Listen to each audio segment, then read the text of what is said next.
Even if you think it should have come to an end years ago, the Dexter universe has continued on through 2 failed series finales for the original series in Dexter, New Blood.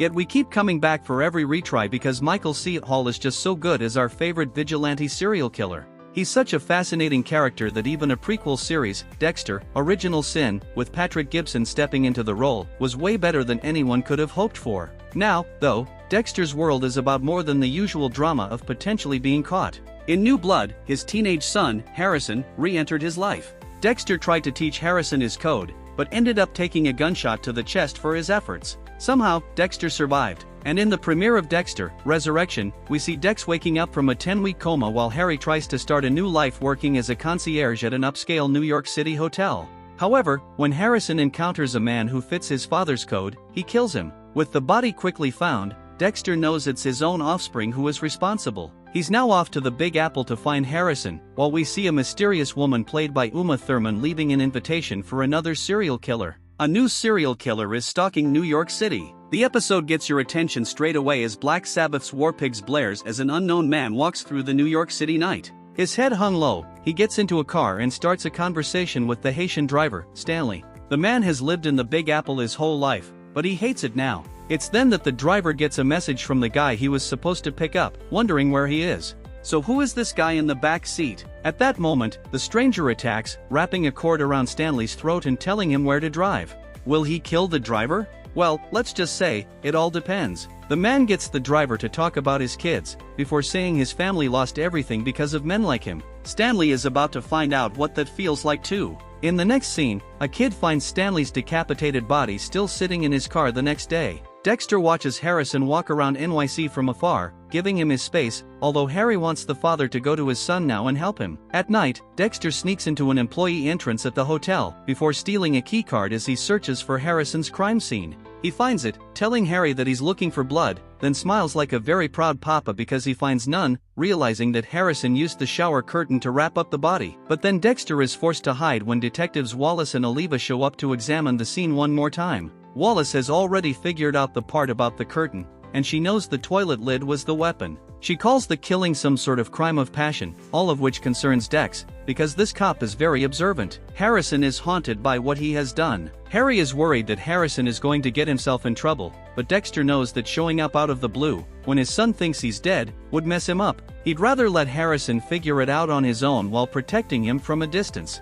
He wants to find where the body was cut up, which leads him to the hotel kitchen. It's filled with workers, so he returns later, examining the scene, where he finds a spot of blood on a ceiling tile. He removes it with a smile on his face. Harrison gets to an apartment building, where he is haunted by an image of his victim. He's there to visit Elsa, his friend from work, whom he babysits for. Harrison is good to her young son. Later, while staying at the hotel, Harrison is woken up by a nightmare about shooting his father. Wanting a distraction, he meets a co-worker, Lance, in the garage, where they take a guest sports car for a joyride.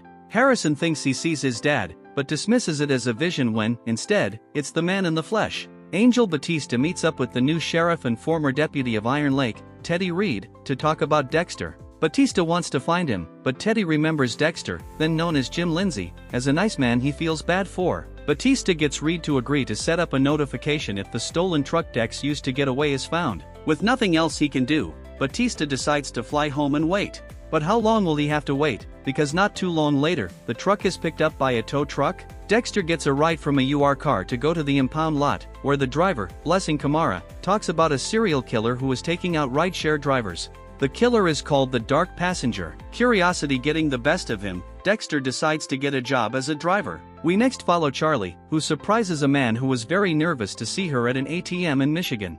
All of his money in his account is gone, and now Charlie demands that the man come with her. The man is a serial killer who was wanted for some sort of club Charlie is in, but because he's making requests, the $100,000 that was given to him has been taken back. He begs for another chance, but Charlie won't give it. Instead, she swings a bat in his direction. Dexter is drawn away from Harrison's troubles. Back at the hotel, the detectives continue their investigation. Going through old video footage, they find where Shauna was drugged at the bar by the now very dead Ryan Foster. Elsewhere in the hotel, Elsa asks Harrison if he'd like to get a drink with her later. The way he smiles tells us that he likes her. That smile quickly fades away, though, when he walks past Shauna and the detectives, who now ask to speak with him. Blessing has invited Dexter to a party where a friend who survived the dark passenger is going to be, so Dex decides to go. There, he is introduced to the driver who was nearly killed, who describes what his attacker looked like. He also has a video of the incident, but infrared lights and the hoodie of the killer hide his face. Blessing, being the kind man that he is, offers Dexter an apartment downstairs to rent. Harry wants Dexter to take it, but he isn't so sure about staying in New York City. Still, if he wants to be near Harrison, he needs a permanent address, so he gives in. Having seen a logo for a company on the dark passenger's backpack, Dexter goes there. He finds a name for someone named Ronald Schmidt and begins to follow him at night. When he takes a photo of the guy he's following and sees that his face disappears in the photo, he knows he has the right man. Dexter follows Ronald to a subway station, but he gets away. Harry tells Dexter that he put everything at risk to save someone rather than to kill someone. Wanting to know when that started, Dexter tells him now. Is he developing human feelings? Not enough, because a voiceover tells us that his kill table is ready.